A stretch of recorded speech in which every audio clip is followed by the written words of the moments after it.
Earlier today, I believe I said in some remarks about the ADA and participating in civic, educational, and economic life of the community. Well, if you're going to participate in life in the community in Montana, that means recreation as well.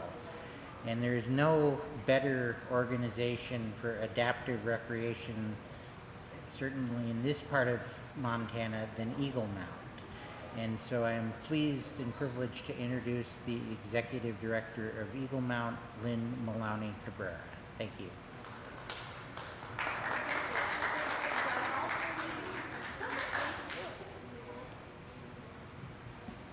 Oh, this is such a pleasure to have this opportunity to visit with you and share with you the good news about Eagle Mount, honestly.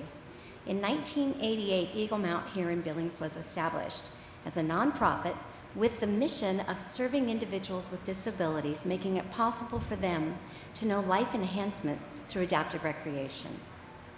So Eagle Mount, we certainly celebrate the anniversary of the ADA, and like all of our community partners here today, for us, it's not a moment.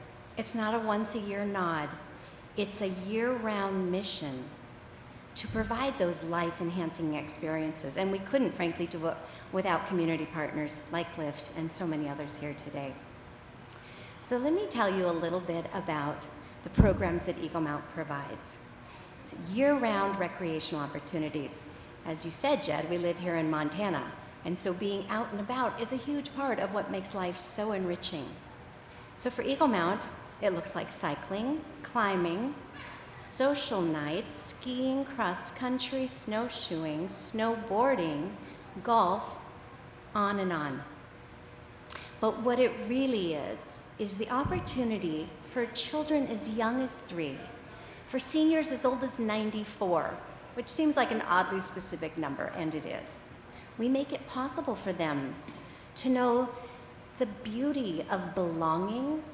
Who among us doesn't crave for that sense of belonging? But also independence, achievement, accomplishment. Often in a life filled with no's, you can't because there's no place for you here. At Eagle Mount, everyone is welcome. We strive to say yes. When someone brings us a challenge, we're like, okay, let's work together. There's gotta be a way we can make this work.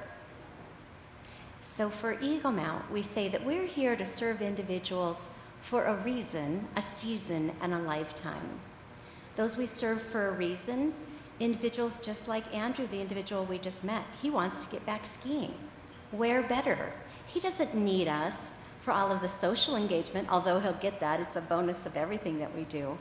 But he'll need us for the equipment, for the technique, for the training, for the lesson, for the opportunity to get up on that mountain and experience that thrill of regaining something he once loved, or for others, it's the opportunity to learn something they never dreamt they'd be able to do. So for folks like that, Eagle Mount is here for a reason, to move them from their current state to some place that they really long for. We're here for seasons. We had an individual that we got to serve. He was a vet. He was here with a group that we got to serve for our ski program every year. It's Operation Second Chance. We learn all about the natures of their disability and their needs, and often they're multiple, as you would well imagine. But skiing, being able to do something so independent, something that, again, maybe they never did or something they've always loved. We had an individual who actually had no lower body. As a result of his service to our nation, he had both lower limbs amputated. So there's a picture of him on one of our sit skis. It's a mono ski, so it's a single blade. He's got outriggers on both arms that also have blades on the bottom. He needed us to be able to, again, the lessons, the access to the equipment, the chance to take this on. And he succeeded marvelously. And he said to us, I'm coming back next year and I'm bringing my family because I want my children to see me do this. And I want us together to be able to ski as a family.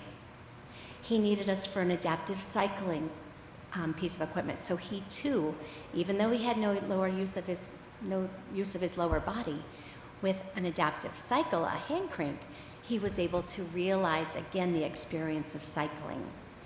We have a climbing apparatus at the gym at Steep World. It's a 5-point pulley harness so that people who, for whatever reason, be it strength, instability,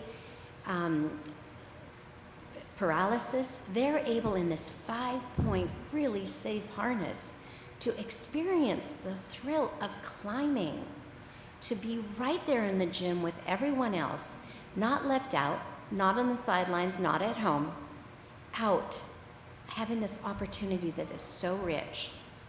And then, of course, Eagle Mount gets to serve individuals for a lifetime. We serve over 600 people a year, and there are a good number of them that have cognitive disabilities, intellectual disabilities, often a multiple array of diagnoses that limits their ability for independence and kind of free will in that regard. But they crave, they need those opportunities for social engagement, social integration. And so for those individuals, we'll get to serve them for their lifetime. We've had individuals in our care for nearly the entire 40 years that we've been here serving the Billings area. And God willing, we'll have the opportunity to continue serving them. Well, how does it happen? It happens through a caring community like Billings, right? We intentionally don't have some gorgeous facility that people come to and that's all we do is stay there in that gorgeous facility, although I'm having some envy about this gorgeous facility. We intentionally work with our community partners so that with our participants and with our volunteers, and they're the secret sauce, our volunteers ages 12 and above, but we are able to bring our programs on our participants and the whole experience out of a building and into the climbing gym at Steep World, into the workout facility at the YMCA. We golf at Peter Yegan. In the winter, we golf at the Back Nine. We cycle on Shiloh. We cycle at Lillis. We ski, of course, at Red Lodge and snowboard. We use Red Lodge Nordic Center for snowshoeing and cross country. We are very intentionally always looking for community partners because that's where the magic happens. Yesterday, we toured the fire station at the airport. Huge hit, not only because we got to try on those 50-pound fireman helmets, we got to watch water being shot into the sky from these planes. Our campers are ages 3 into their 60s. Because are you ever too old to want that experience of adventures and fun and friends? I asked one of our little campers, Riley, I said, what do you like about camp? What do you like about Eagle Mount? And he's very, a man with few words. And he says, friends are here.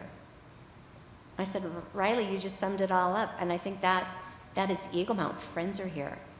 You know, we have participants, their parents tell us they won't get out of the car, they won't get out of bed. And I think when they dig in, they're dug in pretty solidly, right? But then they say, well, we're going to camp today with Eagle Mount. And they're up. They're up sometimes before their parents are up. They so relish that opportunity. Now, Eagle Mount also has an adaptive field trip project. We served 380 students last year from grades kindergarten to that super senior program that they have at the Lincoln Center. 380 students, all from Title I schools. So many of them have a situation where their disability inherently has the potential to close doors for them. But they also come, many of them, from homes where money is a real challenge, where hard choices need to be made about meals and rent and meds and, clothes and everything. So for Eagle Mount, we recognize that those kids weren't getting out of school experiences. And oh my gosh, field trips are the ticket, aren't they? So we work very closely with those parents and with those teachers. And monthly, we're able to take classrooms out into the community. We probably went to the zoo 25 times in the month of May. It would have been more, but there was rain, right? But these kids, they come back to school and they're standing a little taller and their chins are raised a bit because they gotta go and have these rich experiences. We honestly took a group one time to Build-A-Bear. And you're thinking like I'm thinking, nobody can afford Build-A-Bear. I mean, it's amazing, but it's not cheap, and you wouldn't take a group of 25 kids there. Build-A-Bear worked with us so closely to arrange a discount. We paid $8 a bear, clothed in little football jerseys. And these middle school kids that were way too cool for Build-A-Bear, they're like, oh, they kind of huffed at us. They, all of them, came out of there with their Build-A-Bear box and the biggest smiles, and it remains one of my fondest memories. We are able to make simple things become so profound.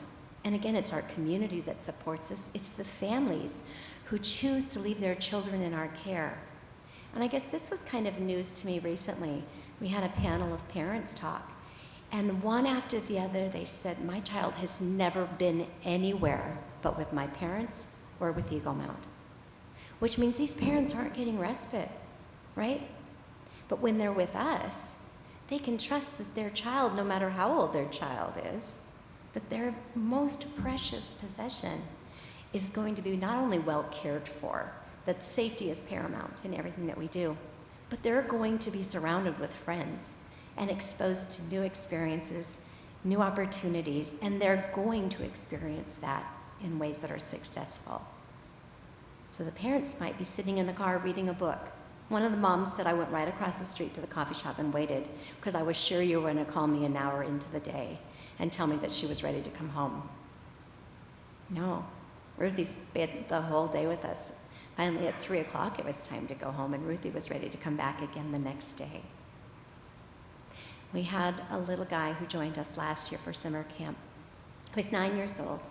His autism presents itself in a way that all of his buddies at school don't understand.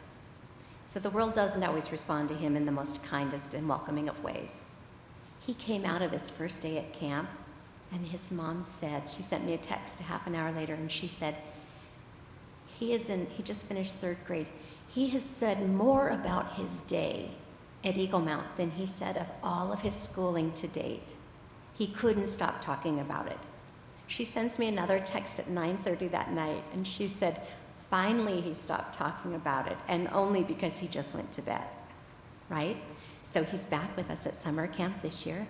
That family needs support. Many of the families we get to serve need support. But again, it's through donors, grant sources, our community, our events that we have. We have a golf tournament and an indoor cycling event. We're able to provide scholarships. And it's not the kind of scholarship application that you're like, okay, here's everything about me and all of my financial records.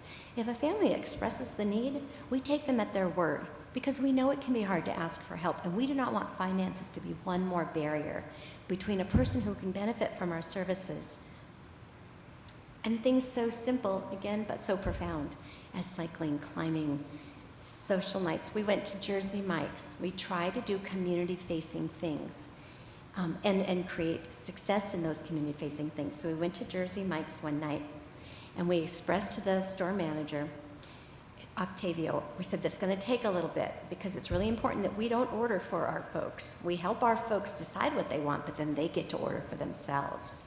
And he's like, I got all night. And it took a long time, I kid you not. But it's so gratifying, something so simple, it's so gratifying. And it creates that sense of self, that sense of worth. We asked one couple, a mom and a son, who were with us that night. We said, is your meal good? They said, we've never been here. We could never afford to come here. And so we just count ourselves so incredibly blessed that the ADA has created this openness in society and in our community to be inclusive, to understand the importance of inclusion.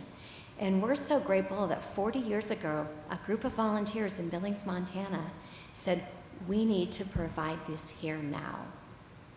So I thank you for your attention. I thank you for the opportunity to share all of this joy. I'll leave you with one special story.